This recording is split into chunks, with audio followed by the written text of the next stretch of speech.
There's a moment every fall, right around the time the light gets low and the air starts carrying that first real bite of cold, when I walk into my kitchen and realized I've been doing something wrong for most of my adult life. Not dramatically wrong, not dangerously wrong, just quietly, persistently wrong in that way where the results are always a little less than they should be, and you keep adjusting the wrong variables trying to figure out why. I'd been eating for comfort, eating for convenience, eating out of habit, rarely eating with any intention behind it. And for years, I told myself that was fine. That's what most of us do. We fuel up, we move on. But a few years back, something shifted for me, and it started, of all places, with a bowl of soup I didn't make. I was passing through Lancaster County on a slow drive, the kind of day where you're not really going anywhere fast, and I stopped at a roadside stand run by an older woman who didn't say much. She ladled out a bowl of something pale and thick and told me it would warm me up. I figured that was a polite way of saying it was hot, but here's what caught my attention. By the time I got back to my car and sat with it for 20 minutes, something had shifted. Not dramatically, not like a commercial, more like the volume in my body had turned down a notch. The tightness across my shoulders I'd been carrying for days, just a little looser. I sat there and thought, what's actually in this? That drive back home turned into a research spiral that took me most of the winter. What I found wasn't a secret, it was just something most of us had walked right past. Amish food traditions, the real ones, not the tourist menu approximations, are built around a core philosophy that most modern nutrition is slowly rediscovering. It's not about superfoods, it's not about supplements, it's about cooking in a way that preserves what the body needs and eliminates the things that get added in at scale. Fat from animals raised slowly, vegetables from soil that hasn't been stripped, grains processed minimally, if at all, fermented things made with time instead of shortcuts. These aren't exotic ideas, they're just old ones. And the further I got into it, the more I realized that when researchers talk about anti-inflammatory eating, gut microbiome support, or bioavailable nutrition, they're often describing something Amish communities have practiced without naming it for generations. That's what this is about. Not a diet, not a protocol.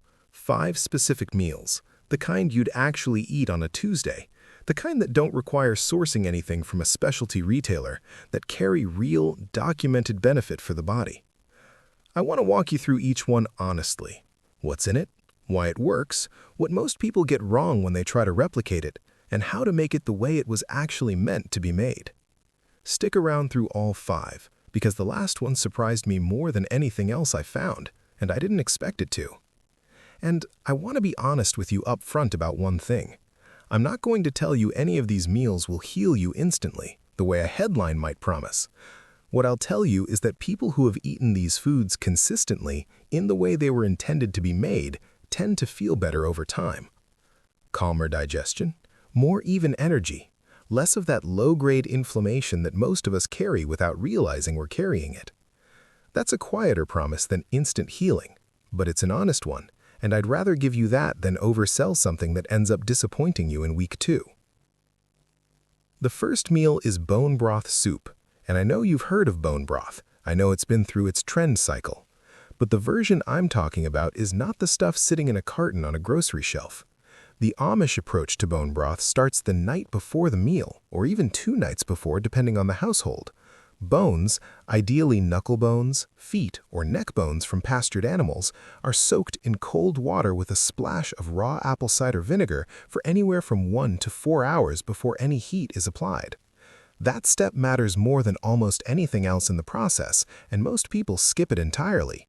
The acidity begins drawing minerals out of the bone matrix before you've even lit the stove. Calcium, magnesium, phosphorus, they begin migrating into the water before cooking starts. Then the broth simmers, not boils, simmers, for 12 hours minimum, often closer to 24. A boiling broth turns cloudy and bitter. A simmering broth stays clear, stays rich, and pulls out collagen compounds, specifically hydroxyproline and glycine, at a rate that boiling destroys. Here's the thing about glycine specifically. It's an amino acid that the body uses for liver detoxification, for the synthesis of creatine, for regulating inflammation, and for sleep architecture. The body can produce some of it, but research suggests most adults are consistently running a deficit. Long-simmered bone broth is one of the most efficient dietary sources available, and it costs almost nothing if you're cooking other things anyway. The Amish don't throw away bones. That's not frugality for its own sake. It's a practice that emerged because the people doing it noticed what happened when they stayed consistent with it. The soup itself is typically built on that broth with root vegetables, sometimes noodles or dumplings made from lard-enriched dough, and seasoned simply: salt, pepper, parsley. Nothing fighting with anything else. The restraint is intentional. When the broth is made correctly, it doesn't need much. And when you add too much, you cover up the thing that's doing the work. The second meal is chicken and dumplings, which sounds like pure comfort food and is also, quietly, one of the better delivery systems for fat-soluble vitamins that exists in traditional American cooking. The lard. That's what most modern reinterpretations remove, and that's exactly the wrong thing to remove. The dumplings in a traditional Amish preparation are made with rendered lard, not shortening, not butter, not oil. Lard from pastured pigs has a ratio of saturated to monounsaturated fat that's actually closer to olive oil than most people expect. It carries vitamins D and K2 at levels that plant-based fats don't. And when you make a dumpling in lard and drop it into a long-cooked chicken broth, what you end up with is a vehicle for fat-soluble nutrition, vitamins A, D, E, and K, that your body absorbs far more efficiently than it would from a supplement. The fat is the carrier. That's not folk wisdom, that's lipid biochemistry.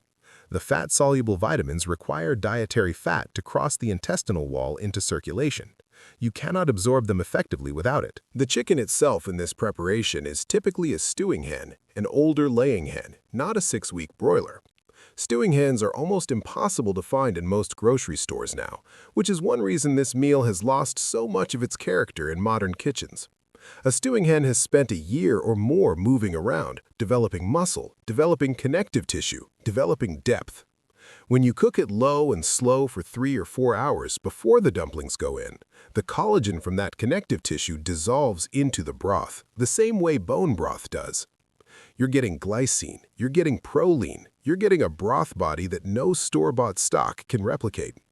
If you can find a local farm that sells stewing hens, that's the single biggest upgrade you can make to this dish. The difference in the finished result is not subtle. The third meal is fermented cabbage and pork, what most people would recognize as a form of sauerkraut, alongside slow-cooked pork shoulder or ribs. Fermentation is where this whole tradition gets interesting for me, because the science here is recent and it's catching up fast to what was practiced intuitively for centuries. Lacto-fermented vegetables, vegetables that have been salted and left to culture at room temperature for days or weeks, are teeming with lactobacillus strains that survive stomach acid and reach the large intestine intact. Once there, they compete with dysbiotic bacteria for adhesion sites on the intestinal wall, produce short-chain fatty acids that feed the colonocytes lining the gut, and influence the mucosal immune system in ways that pharmaceutical researchers are still actively mapping. This is not marginal stuff. A study out of Stanford in 2021 found that a fermented food diet significantly increased microbiome diversity and decreased markers of systemic inflammation compared to a high-fiber diet in the same period. Increased microbiome diversity is one of the most consistent correlates of long-term health outcomes across populations. The Amish have been producing this outcome in their households for generations without a study to confirm it. The pork in this preparation isn't incidental. Slow-cooked pork shoulder releases its own gelatin into the braising liquid, and when that liquid mingles with the fermented cabbage, you get an acid-braised, collagen-rich combination that's as efficient as food gets. The acidity from the fermentation also tenderizes the meat and enhances iron absorption. Another thing the food tradition got right before the research caught up with it. There's something worth saying here about the rhythm of this kind of cooking. You're not reacting to hunger, you're anticipating it. The cabbage goes into the crock days before you'll eat it. The pork goes into the pot in the morning for an evening meal. There is an intentionality built into the preparation timeline that changes your relationship with the food before you've even tasted it. I think that matters in ways that are hard to quantify. The mistake most people make when trying to replicate this at home is using commercially produced sauerkraut from a can or a pasteurized jar. Pasteurization kills the lactobacillus. If the jar doesn't say raw, refrigerated, or unpasteurized, the probiotic benefit is gone. You're eating acidic cabbage at that point, which isn't bad, but it isn't the same thing. The fourth meal is apple butter on sourdough bread, which I want you to take seriously even if it sounds like breakfast at a bed and breakfast. The bread is the thing here, and it has to be real sourdough, not bread with vinegar added for flavor, not bread with a sourdough label on a commercial package. A true sourdough is leavened by a live culture of wild yeast and lactic acid bacteria, and the fermentation process it undergoes before baking does something to wheat that no other preparation method replicates. Phytic acid, the compound in grains that binds to minerals like zinc, iron, and magnesium and prevents their absorption, is substantially degraded during a long sourdough ferment. A 12 to 24-hour ferment at room temperature can reduce phytic acid content by 60 to 90%, depending on the culture and the hydration level of the dough. That means the minerals in the bread actually become available to you in a way they're not from commercially yeasted bread that goes from flour to loaf in 3 hours. The apple butter matters too. Traditional Amish apple butter is cooked down for hours in a copper kettle with cider, cloves, and sometimes a small amount of sugar, though far less than commercial versions. What you end up with is a concentrated source of pectin, a soluble fiber that acts as a prebiotic, feeding the same beneficial bacteria that fermented foods introduce. It's also a source of quercetin, one of the better-studied flavonoids for its anti-inflammatory activity. Quercetin has been shown in multiple in vitro and some clinical studies to inhibit histamine release from mast cells, which matters for anyone dealing with seasonal reactivity or low-grade chronic inflammation. You're not going to reverse a chronic condition with apple butter, but you're also not doing nothing when you eat it consistently over time. That's the honest version of what this food does. The fifth meal is the one that surprised me, and I want to take my time with it. It's simply called pot pie in Amish country, but it's nothing like the pot pie most Americans recognize. There is no pastry shell. There is no cream sauce from a can. It's a thick, long-cooked stew built on the same long-simmered broth we talked about earlier, filled with root vegetables, parsnips, turnips, carrots, potatoes, with hand-cut squares of egg noodle dough dropped directly into the broth in the last 20 minutes of cooking. The noodles are made with eggs from pastured hens, lard, and flour, sometimes with a small amount of fresh herbs worked in. That's the whole thing. It sounds modest, but the nutritional density of this meal, when every component is made the right way, is difficult to match with anything more elaborate. Here's why. Pastured hen eggs have meaningfully different nutritional profiles than commercial eggs. Higher in omega-3 fatty acids, higher in vitamins D and E, higher in beta-carotene. The yolk of a properly pastured egg will be almost orange rather than pale yellow, and that color difference is not cosmetic. It reflects carotenoid content, and carotenoids are the precursors to vitamin A in a form that's more bioavailable than the plant-based beta-carotene most of us are relying on from carrots. The root vegetables in the stew are typically cooked whole or in large pieces rather than diced small, which reduces surface area exposure to the cooking liquid and preserves more of their water-soluble vitamins. Small details, but accumulated over a lifetime of cooking, they're not small at all. Now let me be straight with you about the mistakes I see most often when people try to take these meals and recreate them at home. The first is treating the broth as background. The broth is not background. It is the meal. If you start with a low-quality liquid, you cannot build something worthwhile on top of it. The second mistake is substituting for convenience in the fat department. I understand why. Lard is unfamiliar. It feels like a step backward. But the fats these recipes were built around are not incidental. They are doing specific biochemical work, and replacing them with neutral vegetable oils changes the nutritional outcome entirely. The third mistake is rushing. None of these meals can be rushed. The collagen extraction, the fermentation, the sourdough culture, they all operate on their own timeline. Modern schedules are not the determining factor. If you want the result, you have to work within the process. The fourth mistake is over-salting at the beginning. Salt draws moisture out of vegetables and proteins and changes how they behave during a long cook. Season late and in layers, not all at once at the start. The fifth mistake is ignoring sourcing. I'd rather you make one of these meals correctly with high-quality ingredients once a month than make it weekly with whatever's available in a standard grocery store. The difference between a pastured animal product and a conventionally raised one is not a marketing story. The fatty acid profiles, the fat-soluble vitamin content, and the collagen quality are measurably different. Start with the best material you can access consistently. Build from there. Here's the thing I want to leave you with. These meals are not a system designed by a nutritionist. They were not optimized by anyone with a degree and a research budget. They emerged from communities that grew their own food, raised their own animals, preserved their own harvests, and cooked everything from what was on hand. The optimization happened across generations, invisibly, through the simple feedback loop of what made people feel better and what didn't. That's a form of evidence that doesn't fit easily into a double-blind trial, but it's not nothing. In some ways, it's everything.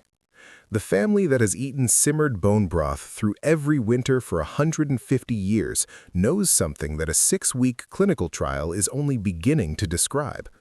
I'm not asking you to take that on faith. I'm asking you to take it seriously. The pace of modern nutrition science is catching up to these practices faster than most people realize, and what it keeps finding is that the old ways were not primitive approximations of what we know now. They were, in many cases, a more complete understanding than we replaced them with. That replacement cost us something real, and most of us can feel it even if we cannot name it exactly. We can start taking it back, deliberately and without drama, one slow-simmered pot at a time. If you want to try one of these this week, start with the broth. Source the bones. Soak them with the vinegar before you heat anything. Give it 12 hours on low. Taste it at the end and notice what you're tasting. Notice the body of it. Notice what it leaves behind when you finish a bowl. That noticing is how these traditions kept themselves alive, not through documentation, but through the accumulation of small moments of recognition. This actually does something. I want to keep doing this. If you want the full recipe breakdowns for each of these 5 meals, proportions, timing, sourcing notes, and where I find the ingredients I use, I've put all of that together and linked it below. Take it, use it, adjust it to what you have access to. And if you've already been cooking some version of these traditions in your own home, I'd be glad to hear what you've learned. The regional variations, the family adjustments, the things your grandmother added that nobody else bothered to write down. Drop it in the comments. That conversation tends to be more useful than anything I say on my own.